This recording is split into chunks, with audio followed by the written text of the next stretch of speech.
الحمد لله الذي هدانا لهذا وما كنا لنهتدي لولا أن هدانا الله والصلاة والسلام على خير خلقه محمد وآله وأصحابه أجمعين أما بعد السلام عليكم ورحمة الله وبركاته.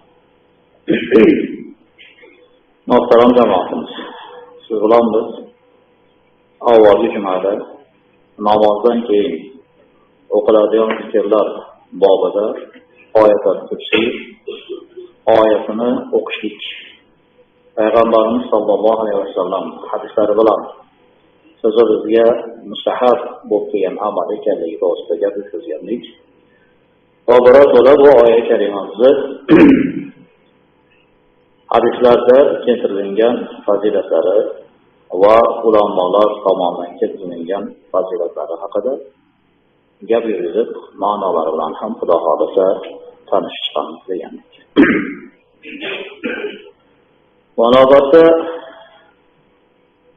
Payg'ambarimiz sollallohu alayhi vasallamni Hazrat Ali roziyallohu ta'ala anhuga ta'lim yuzasidan aytgan gaplari: Estaiz billah, ya Ali, allimha waladaka wa ahlaka wa jiyaranaka fama nazalat ayatun a'zama minha wa minha man qara'aha idha akhadha mazja'ahu amanahu Allah ala nafsihi wa jarihi wa jara jarihi wal abiyati hawlah. Ya Ali dediler Peygamberimiz aleyhisselam, allimha, o'rgating bu oyatni, yani Oyatul Kursini valadaka, farzandingizga, va ahlaka, va oilangizga, va jiyaranaka, va qo'shnilaringizga, fama nazalat ayatun a'zam minha, bu oyatdan ulug'roq oyat tushgan emas. Eng ulug' oyat bu oyat, ya'ni Oyatul Kursi. Shu Oyatul Kursini farzandlaringizga, oilangizga, qo'shnilaringizga o'rgating dedilar Payg'ambarimiz alayhissalom. Va yana bu oyat karimada man qara'aha idha akhadha marja'ahu amanahu Allahu ala nafsihi wa jarihi wa jara jarihi wal abiyati hawla. Kim bu oyat karimani yotar vaqtda o'qisa, Alloh subhanahu va taolo bu odamni o'zini omonda saqlaydi. Va jarahu, va qo'shnisini omonda saqlaydi. Va jara jarihi, va qo'shnisini ham omonda saqlaydi. Val abiyati havlahu, va bu Qur'on oyatdan bo'lgan Oyatul Kursi o'qilingan uyni atrofidagi uylarni ham Alloh subhanahu va taolo omonda saqlaydi degan hadis ham bor ekan. Demak, bu Oyatul Kursini o'qisak o'zimizlar emas, balkim qo'ni-qo'shnilar ham, mahalla ham tinch turar ekan tong otgungacha. Mana bu yerda yana bir o'rnak kelganda aytiladigan gap, mahallamizda ahli ilmni borligi sizni bizning foydamiz.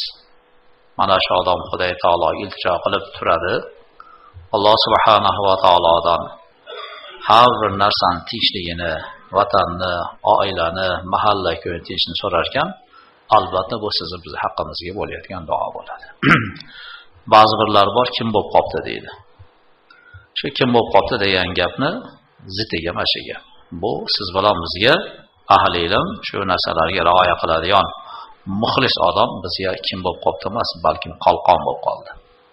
Biz o'zimiz bilmaymiz. Kechalar bilan bizning boshimizga qancha g'alvalar kelardi, qancha ofatlar kelardi-yu, Xudo qanchadan saqlaganini biz bilmaymiz.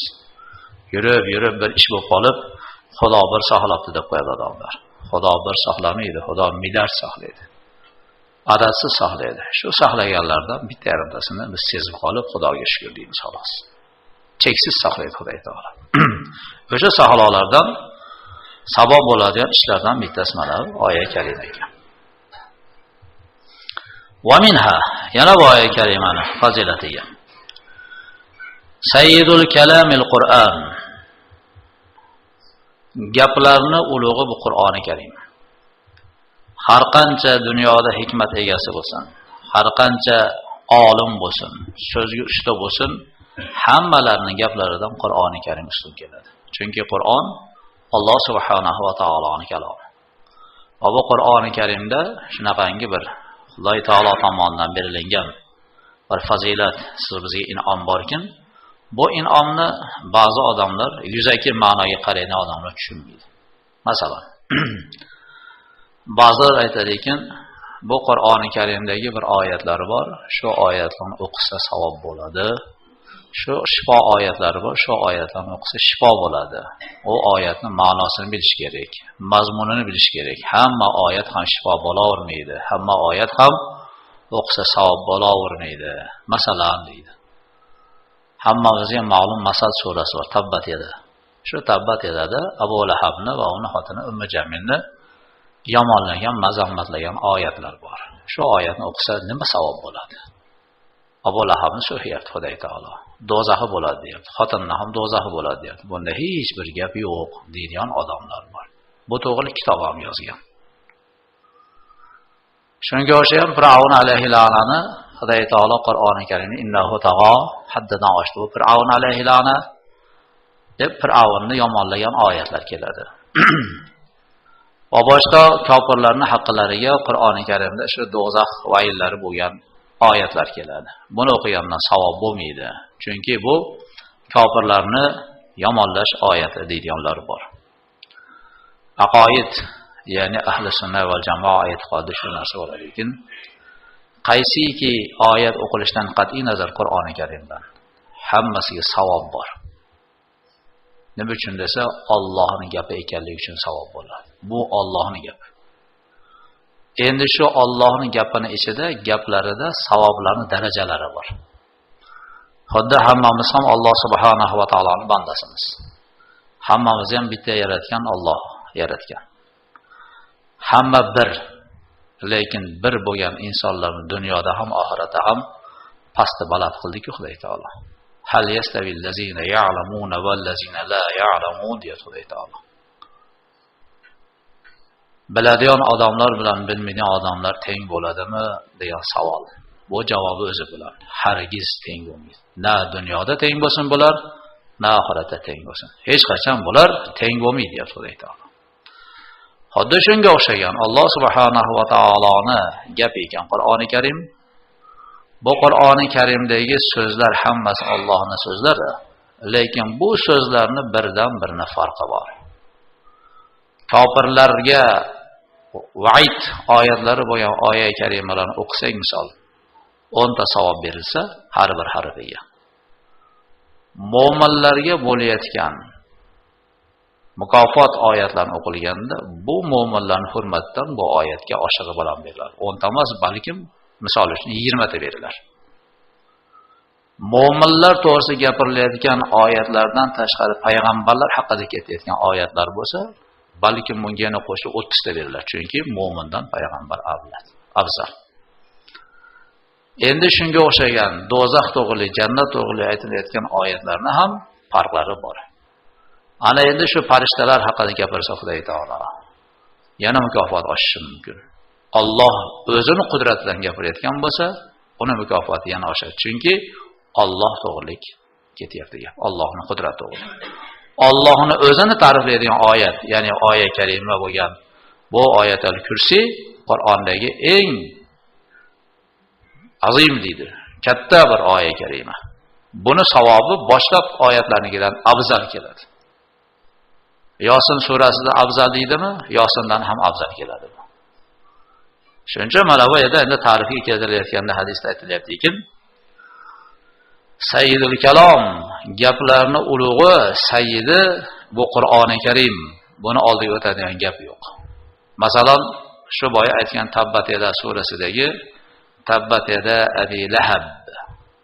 Abu Lahabni qo'li qurisin, va tab qurida ham.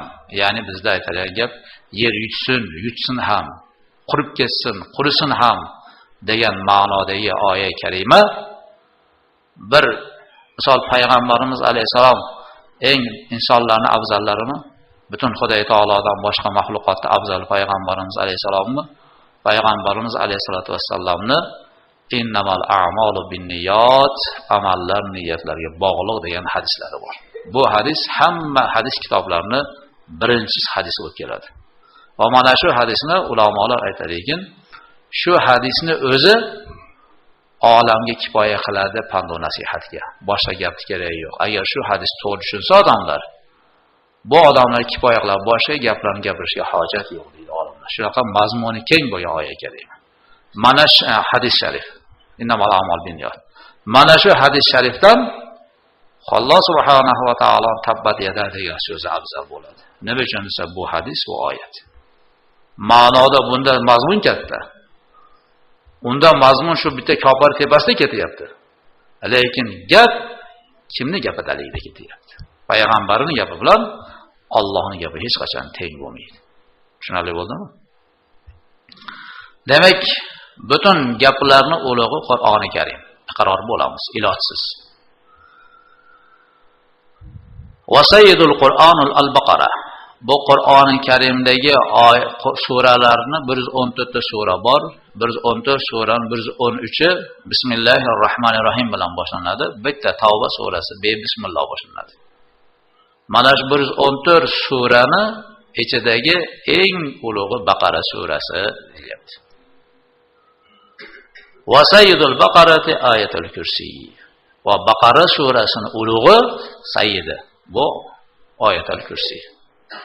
Qarang, payg'ambarimiz alayhisalom qanday keltiryaptilar. Dunyodagi borki gaplarning ichidagi eng ulug'i bu Qur'on. Qur'onda 114 ta sura bo'lsa, 114 sura ichidagi eng ulug' sura Baqara. Yosin ham chekada qolyapti. Siz bilan biz suyib o'qiydi yosinlar. Chil yosin olib qo'yish kerak deydi. Taborak surasi chekada qolyapti. Qabristonga chiqib o'qiydiganlar. Va mana shu Baqara surasini afzal oyati Ayatul Kursi. Nima uchun 114 ta surani ichida Yosin surasida Alloh subhanahu va taoloni yoki Taborak surasi yoki Ar-Rahman surasini misol Ar-Rahmanni har bir narsani kelinchagi bor. Ar-Rahman Qur'onni kelinchagi deyapti. Kelinchakdaqa hurmatli, go'zal, odamni o'ziga jalb qiladigan narsa yo'q olam, to'g'rimi? Ar-Rahman surasi Qur'oni Karimning kelinchagi deyiladi. Shu suralarda bu Baqara surasi nimaga ortib ketyapti? Ichida Ayatul Kursi bo'lganligi ortib tushyapti. Tushunarli bo'ldimi? Ana endi shu Ayatul Kursi Baqara surasining afzal ekan, Baqara surasi Qur'onning afzal ekan, Qur'on butun so'zlarni, gaplarni afzal ekan, Ayatul Kursining oldiga o'tadigan hech qanaqangi afzal narsa yo'q deyapti. Wa minha ma wurida annahu nazala Jibril alayhi ala Musa alayhi wassalam wa qala lahu rabbuka yaqul laka man qala aqiba kulli salatin. Buni fazilati yana bu oyatnaqa hadis kelyapti qudsiy bo'lib. Jabroil alayhissalom Musa alayhisolatu vassallam huzurlariga kelgan ekanlar. Va aytgan ekanlarki, robbuka yaqul lak, ya Musa alayhissalom, Parvardigoringiz Alloh subhanahu va taolo sizga shu gapni gapiryapti-ekan, man qala aqiba kulli salatin Allohumma inni uqaddimu ilayka bayna yaday kulli nafasin wa lamhatin wa tarfatin yatarifu biha ahlus samawati wa ahlul ardi wa kullu shay'in huwa fi ilmika kainun aw qad kana uqaddimu ilayka bayna yaday dhalika kullihi Allahu la ilaha illa huwal hayyul qayyum ila akhiriha fa innal layla wan nahara 24 sa'atan laysa minha sa'atun illa wa yas'udu ila Allah minhu fiha 70,000 hasanah hatta yunfakhu fis sur wa tashtaghilu al malaikah. Jabroil alayhisalom Musa alayhisolatu vassallamga o'rgatayotgan Xudo taolo tomonidan keltirilgan hadis qudusiyda aytilyaptiki, ey Musa alayhisalom, Rabbingiz Alloh subhanahu va taolo aytayaptiki, qaysiki banda har namozni o'qib bo'lgandan keyin orqasidan Allohumma inni ay Parvardigorim albatta men uqaddimu ilayk bayna yaday o'z oldimdan senga taqdim qilaman.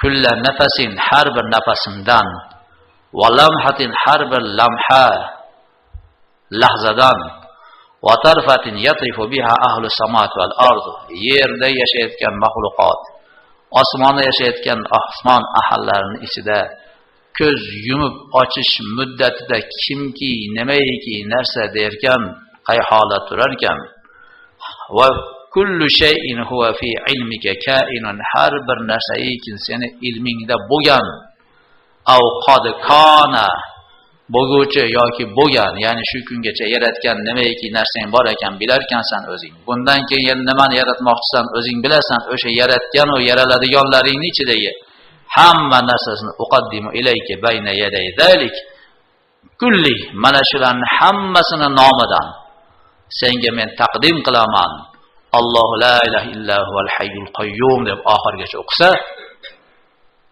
fa innal layla wan nahara 24 soatan albatta bir kecha kunduz 24 soat deyaptilar Jibril alayhisalom laysa minha sa'atun illa yas'udu ila Alloh minhu fiha 70,000 ahsana o'sha bir sutka bir kecha kunduzda 24 soat bo'lar ekan biror bir soati bo'lmaydi ekan har soatida shu namozdan keyin shuni o'qiganlik uchun 70,000 70 mingni mingga ko'paytirilganda milliardlar hosil bo'ladi bunda har soatda milliardlagan savob bu odamning nomidan ko'tariladi Alloh subhanahu va taoloning qabuliyat eshigidan deyaptilar hatta yunfaxu fis sur to surga ya'ni qiyomat Isrofil alayhissalom sur chaladigan gap namoz bilan shu surga dam urilgungacha sur chalingungacha qiyomatgacha va tashtag'il malaika farishtalar boshqa ish bilan mashg'ul bo'lish soati yetgungacha har soatda shu odamning nomidan 70 mingni mingga ko'paytirilgan darajasida savob chiqib turadi deb Jibril alayhissalom Musa alayhisolatu vassalomga shuni Alloh taolo tomonidan ta'limini berdi deyapti. Kerakli narsa ekanmi? Faqat bizda oyatlar kursini o'qiyotganda biz aytmayotgan gap shukin o'zimning nomimdan yer va osmonda yaralgan mahluqotlaringning nomidan har bir lahza, har bir daqiqa, har bir soniyada sen nimaiki narsani yaratgan ekansan, nimaiki narsani bundan keyin yaratar ekansan, hammasini nomidan senga shuni taqdim qilaman deb shu so'zni qo'shsak, oyatlar kursini o'qisak, soatiga shuncha savoblar bor ekan. Shu savoblarni olmasdan Allohu akbar bo'ldi deb chiqib ketayotgan odamni nima deysiz endi? O'zini qadriga yetmagan, o'ziga o'zi zulm qilgan desa bo'ladimi, bo'lmaydi?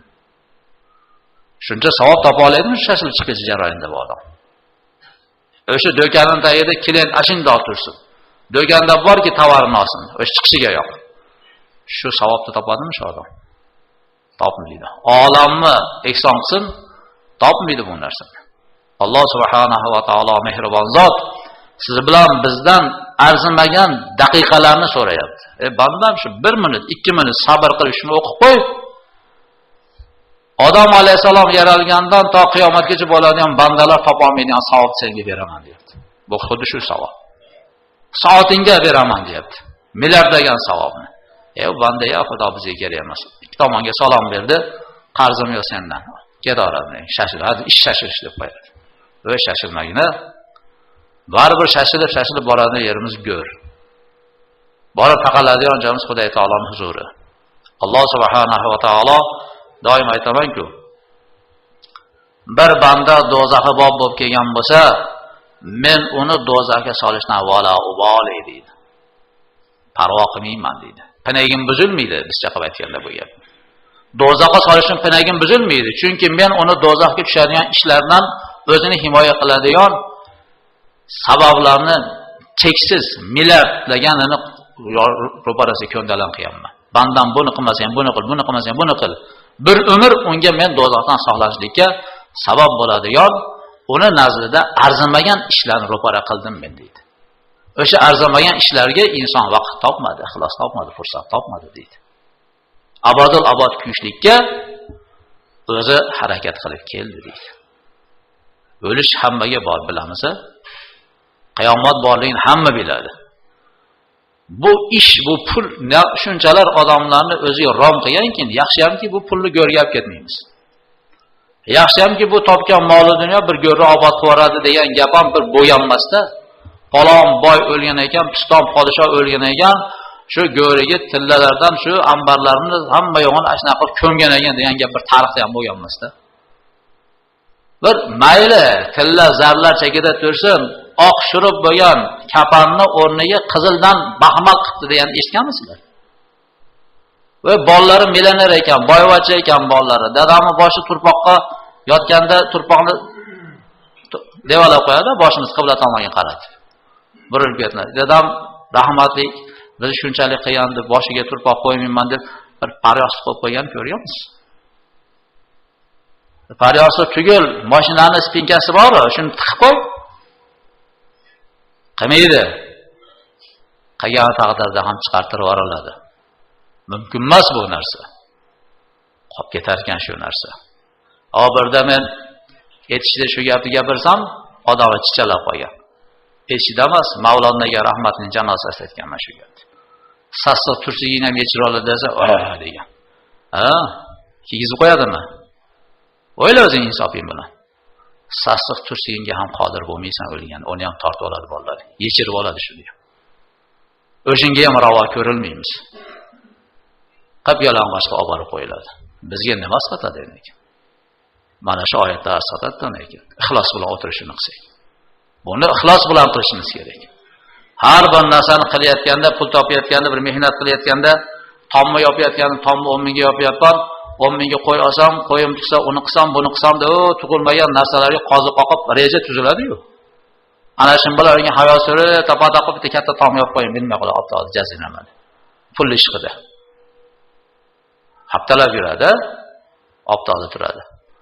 Shunga o'xshagan oyatni o'qiganda bunga mancha savob bo'lsa, undoq bo'lsa, bundoq bo'lsa, qiyomatga borganda bandam ol desa, noma'lum o'ng qo'limdan kelsa, ota-onam, ustozlarimga ham bir duo qilsam, qiyomatda Xudo shafaat iznini bersa, palon pistonlardan yetar, yuringlar jannatga desam deb bir hayol surib o'qib qo'yaver. Gunoh bo'lmaydi. Dunyoni hayolini suryapsan-ku baribir, oxiratni ham bir surib qo'y. Va hazal arifun minha fawaida jammatan. Orif deb shunaqa narsalarni tagiga yetadigan, tariqat yo'lida yuradigan olimlarni aytiladi. Bular bu oyat karimadan bir qancha foydalarni o'zlariga chiqargan. O'qish, shunaqangi narsalarni eshitish, hayotiy tajribalardan shu narsalarning egasi bo'ldi-kim bular.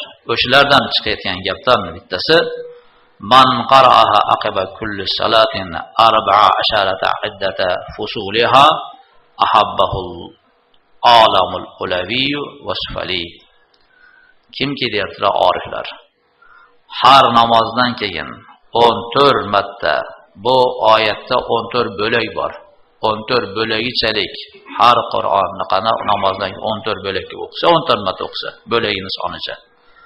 Bu odamni ulaviy olam, ya'ni osmon ahllari va sufli va yer ahllari hammasi yaxshi ko'rib qoladi deyilyapti.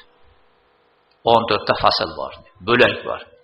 Masalan, Allohu la ilaha illa hu bitta bo'lak, al-hayyul ikkinchi bo'lak, qayyum alohida bo'lak, la ta'khuzu sinatun va la nawm alohida bo'lak, lahu ma fis samawati va fil ardi alohida bo'lak. Har birini alohida ma'nosi bor.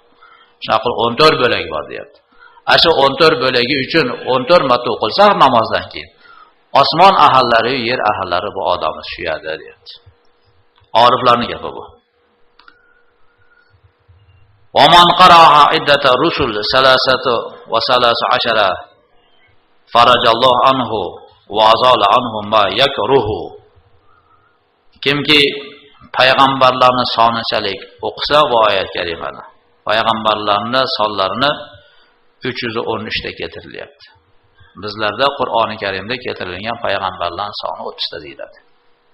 Hadislar bilan keltirilgan payg'ambarlarning sonlari 313 ta kelar ekan. Va bundan tashqari Alloh subhanahu va taolo qancha payg'ambarini Qur'onda tilga olmagandaqa qancha payg'ambarimiz alayhisolatu vassalomga tanitmadi, bildirmadi. Boshqa bir rivoyatlarda keladi ekan, taxminan deydi 224 mingga yaqin payg'ambar bo'lgan deydi. Bu yerda bu oriflar 313 ni hisobga olyapti. Nomma-nom kelganlar. Shu 313 marta shu oyat karimani o'qisa deyapti. Farajallohu anhu va azala anhu ma yakarahu. Bu odam karih ko'rgan narsalarni Alloh subhanahu va taolo bu odamdan ketkizadi, zoil qiladi va farraja yorug'likni ato etadi bu odamga. Qiyin kunlar, tushkunliklariga asqatadi. O biz o'qib yurgan paytlarda armiya degan narsadan qolishlik uchun o paytda bunaqangi 15 ming bersang mana voyangilar degan qonunlar bo'lgan emas, ilojsiz xizmat bo'lgan, majbur olib ketilingan, har qancha kasal bo'lib ispravkaz bir so'mga ispravkaz bo'lsa ham alohida ularni o'zlarini harbiylarni tabobat tomonidan tekshirilgan. Baribir u narsalarni kuchdan qoldirib o'zlari tomonidan tekshirilib, sog' ekan deb olib ketgan ishlar bo'lgan. O'shandan bittasini yaqinda bir ahli ilm aytib beryapti.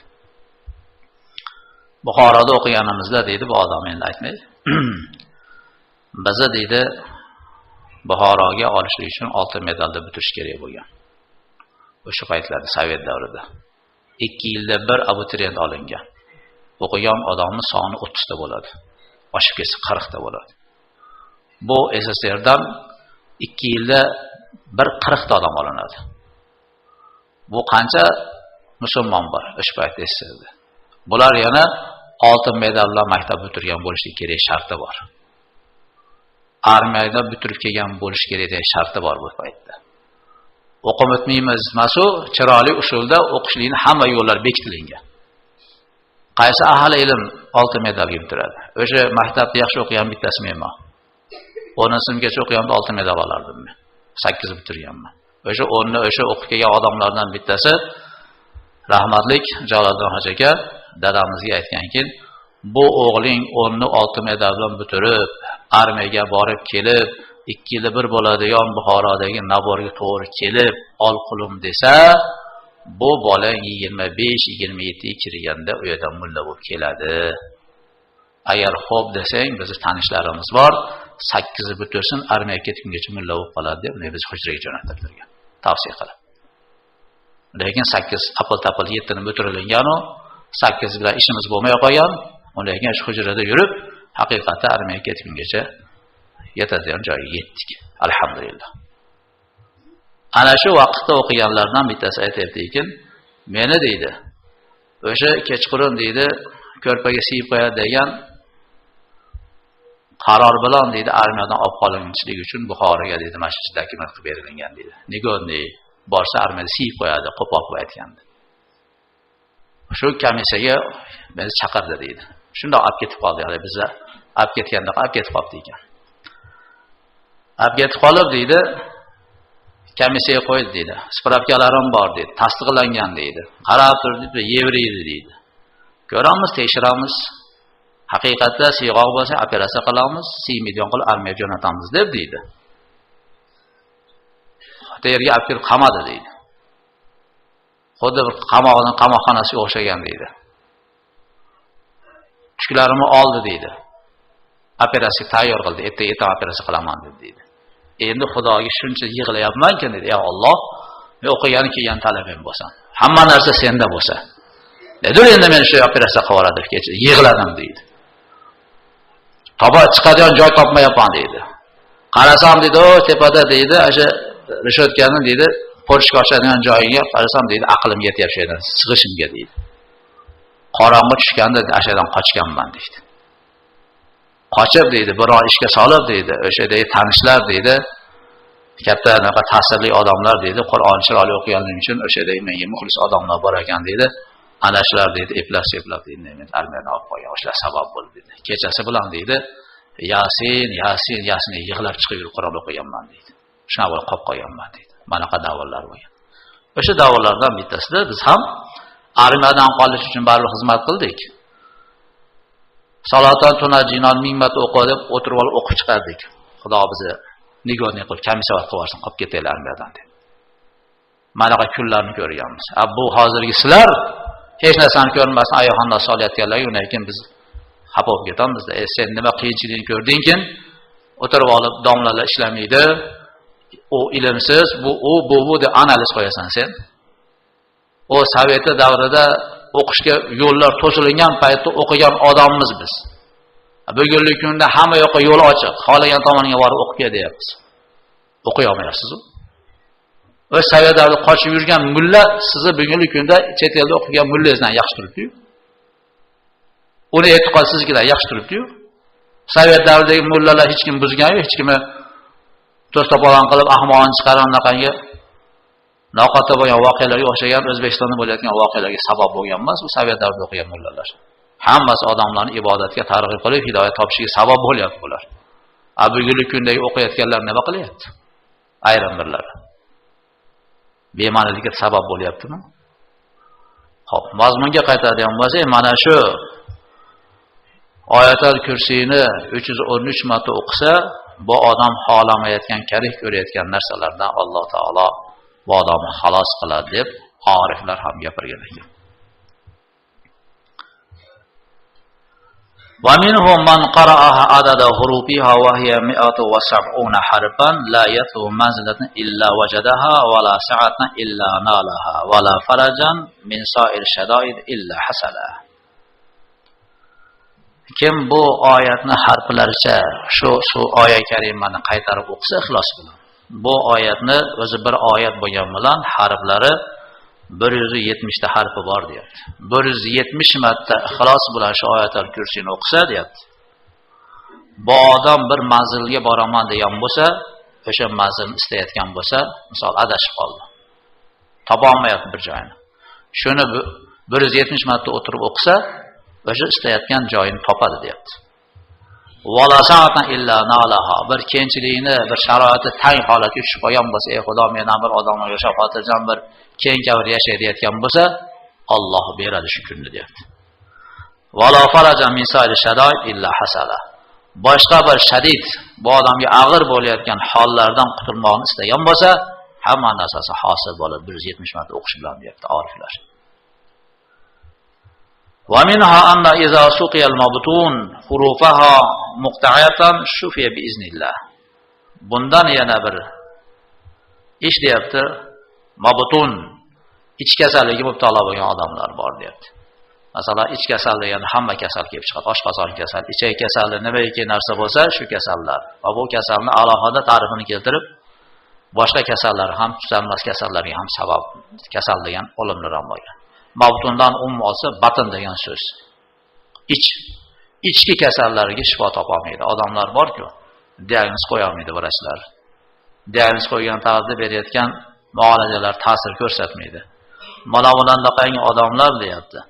Bu Oyatul Kursiyni deyapti. Bitta idishga yozib yoki bitta qog'ozga yozib shu harflarni kesilib qog'ozga suvni qo'yib uyutsa, harflar ajraydi. Yoki bo'lmasa manaqa o ukalarimiz sotayotgan idishlar bor. Yasinni yozilgan, Oyatul Kursiy yozilgan. Shuning ichiga shu suvni qo'yib, iloji bo'lsa zamzam suvini qo'yib ichsa, deyapti. Bu odam Alloh subhanahu va taolo izni bilan shifo topadi, deyapti. Kasallikka ham shifo bor bunda. Shu Xudo taoloning ulug' oyati bo'lgani uchun. Va bunga o'xshagan ko'p gaplar bor. Bu gaplarni gapiradigan bo'lsak, odamlarimiz boshqa narsaga iste'mol qilib olishiga to'g'ri kelib qoladi bu oyatlar. Shuning uchun mana shu to'xtaymiz. Demak, bu oyat karimani o'qisak shifo topamiz. Dam solsak shifo bo'ladi. Suv quyib ichib sufkif desak ham bo'lar ekan. Olinaqalar bor-ku, sufkifdan foyda yo'q deydilar. Ularga foyda yo'q. Qur'oni Karimda Xudo taolo shifo tushirdim deydi. Dunyoda hamma kasalning ilojini topildi. Nimaiki kasal hammasi iloj topildi. Lekin qalb kasallik iloji yo'q. Qalb kasalini odamlar jinni kasali ham deydi. Jinning tuzalganini hech kim bilmaydi. Baribir kuni kelib ta'sir ko'rsatadi. Bir jinni bo'lib tuzaldi deydi. Kuni kelganda bu odamga ta'sir beraveradi. Oy almashganda oy o'rtasida bir ta'sir bo'laveradi. Hech musaffot tuzalib ketmaydi bu kasal. Ruhiy kasallik deb qo'yadi. Qur'oni Karimda Alloh subhanahu va taolo shuni aytayapti. Qur'oni Karimda astagfirullah va nunazzilu minal Qur'ani ma huwa shifaa'un va rahmatun lil mu'minin deyapti. Biz Qur'oni Karimda mo'minlarni jannatga kirishlari uchun gunohlarni yuvadigan rahmat va mo'minlarning kasallaridagi illatlarni ketkazadigan shifolarni tushirganmiz bu Qur'oni Karimda deyapti Xudo taolo. Shifo bor Qur'oni Karimda. Qur'oni Karimda hidoyat bor. Qur'oni Karimda mag'firat bor. Insonni butun gunohi yuvilishiga sabab bo'layotgan Qur'oni Karim. Insonni ichi marazga to'lgan, qalbi qasovatga to'lgan qalbni hidoyatga solib, bir qo'pol, dag'al, odamni muloyim, mehribon qilib qo'yayotgan Qur'oni Karim jinnini ham tuzatadi. Shifosi bor. Faqat inson bu yerda ixlos qilishi kerak. Bizlar Alloh subhanahu va taolodan so'rashni o'rniga hamma narsani qildik. Palon vrachga bordik, Pekin tabibga bordik, istimani qildik, savodma qildik, ona baxshiga ham kirdik. Bo'lmadi qoraga bir chilyosini qilib qo'yaylikmi deydik. Lekin chilyosini qilgandan keyin u chilyosini yo'q qilib o'lib qoldi deydi. O'ladigan darajaga o'zing olib kelding-ku uni, vaqtini o'tkazib. Ha, dam o'tkirdi bo'lar. Bir marta o'qidi, o'ldi dadam deydi. Bu chilyosini hech kim o'ldirmaydi. Dam o'tkir odamlar o'ldiradigan bo'lsa, u qancha odamni qirib olishimiz kerak. O'chashib turgan odamlar bor hali, chiqib yo'q qiladigan. Bu bilan ish bitmaydi. Bu Qur'oni Karim unaqa narsa emas bu. O'zimiz o'sha darajaga olib keldik. Vaqtini o'tkazib, u tabibga bordik, bu doktorga keldi, uni qildi, buni qildi, kasal kundan kunga rivoj topib, o'lar holatga yetganda lekin domlalarga chilyosini oldiradi, o'lib qoldi u bechora. Boshidan Alloh subhanahu va taolodan so'rab, chilyosini olib bo'lmasa ekan deb qoldi odamlar. Ha desa, bu o'ligini oladi chilyosini deb qo'yadi. Manaqa illatlari ham bor. Bir dam solib qo'ying desa, jiyosini o'qiysiz, to'xtang deydi. Azini o'libman deydi. O'lik o'qiydi, o'qimayman menga. Tirik o'qiydigan o'qidan solib deydi. Irimchilari ham bor. Bular Qur'onni bo'lib ham qo'yganda o'likka mo o'qiladi, tirikka mo o'qiladi. Shulari shimoni o'qiladi, ishroyi shimoni o'qiladi, bo'lib ham tashlaganda bular Qur'onni kerak. Qur'onga bo'linmaydi. Qur'on hammasiga ommatan, lekin shularning ayrimlari mana bunga ta'sirliroq deb bir fazilatni ko'rsatiladi xolos. Mana shundan bittasi oyatul kursi. Hamma narsaga ekan-ku. Buni bo'lmayapti-ku. Hamma narsaga kelyapti. Savob desiz, marhamat. Namozdan keyin o'qisangiz, jannatga kirishingizga bitta o'lim to'siqlik qiladi. U jannat ham turibdi. Kasalingizga shifoni ham aytayapti. Ko'ngilingizga yoqmagan ishlardan xorij bo'lishingiz ham turibdi. Hamma narsani bu oyat karim ichiga olgan. Bu siz bilan bizga nima qoldi? Bu masalalar modadan e'tiqod qilish shu narsani. Yahud Abramda. O'qish qoldi xolos. Endi shu narsani o'qiyotganda inson iltimos qilgan ekan. ma'nolarini bilib olsa, mazmunini. Bu ma'no yeri manaqa degan edi ekan, ma'no yeri manaqa degan edi ekan deb shu mazmunni bilib olib, o'qiyotganda shunga fikr yuritib, haqiqatda Xudo mash aytgan ta'rif o'zingda bor. Shu gap haq barbar deb tasdiqlab tursa, lekin Alloh subhanahu va taolo beradi. Hamma narsa ixlosga bog'liq. Ixlos bo'lmasa bo'lmaydi. Ixlos degan narsani odamlar aytadiki, bular deydi, domlalar deydi. Ixlos qilib deydi, kelsang undan shifo topasan deb bizni gipnoz qiladi deydi. Men sizga bitta oddiy narsani aytib beraman. O birda ham aytib berdim. Anjomga tushganimizda bir qon oldirishlik uchun, bu ham sunnat-ku. Mustahab sunnat desam hamma qon oldirib bormasmi? Payg'ambarimiz alayhisalom qilgan, shu odamlar shunga ehtiyojchi qilsa bo'lishligi mumkin bo'lgan hadislar bor. Shunda Anjom viloyat kardiologiya markazi degan bir joy bor ekan. Shu yerga lekin kirdik, u yerda shu qon oldirishdan oldin bu odam o'zi kardiolog vrach ekan.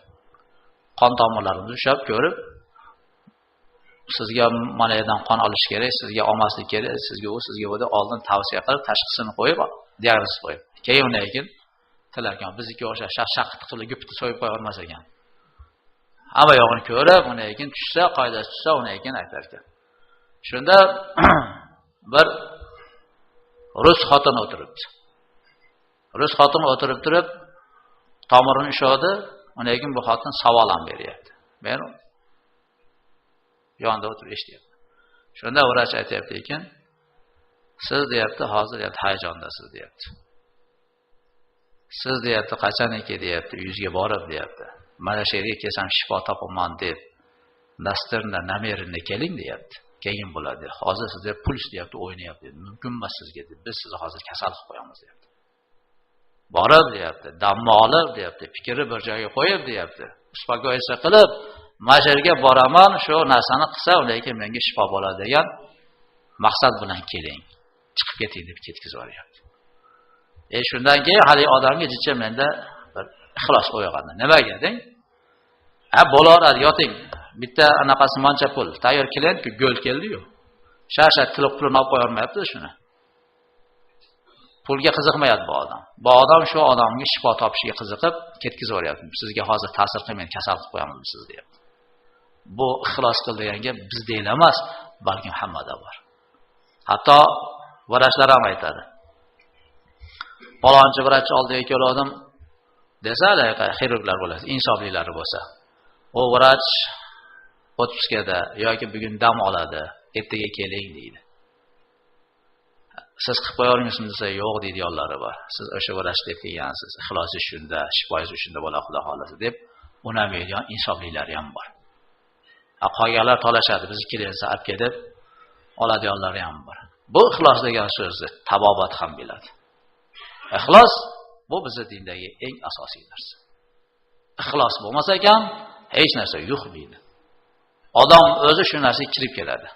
Masalan, ixlos bilan falon joyga borsam, tishim tuzalib qoladi deb borsangiz, o'sha doktorxonaga kirgandan keyin o'tiringdan kirsa, o'tkazib qaysi tishing og'riyapti desa, topa olmay qolasiz-ku. Tuzalib qoladi o'zini-o'zi. Muammo desa, turib ashshakildi deysiz. Topa olmaysiz, kechasi bilan og'ritgan tish, ertaman boraman, shuni oldirib boraman deb borasiz, o'sha tish topa olmay qolasiz. Ixlos shunchalikdan o'sha odamni ko'rgandan keyin Xudo shifo ham berib qo'yadi. Qisqa gap, har bir biz qiladigan ish, ha bu duo bo'lsin, ha ibodat bo'lsin, ha bunaqangi zikrlar bo'lsin, bizdan ixlos talab qilinadi. Ixlos qilamiz, undan keyin hamma narsa joyiga tushadi. Ixlos bo'lmasa tushmaydi. Xo'p. Vaqtimiz bo'lib qopti. Xudo xolasa endi narigi jumada nasib qilsa bu oyat karimamizni mazmunlarini ma'nolari bilan tanishlikka harakat qilamiz.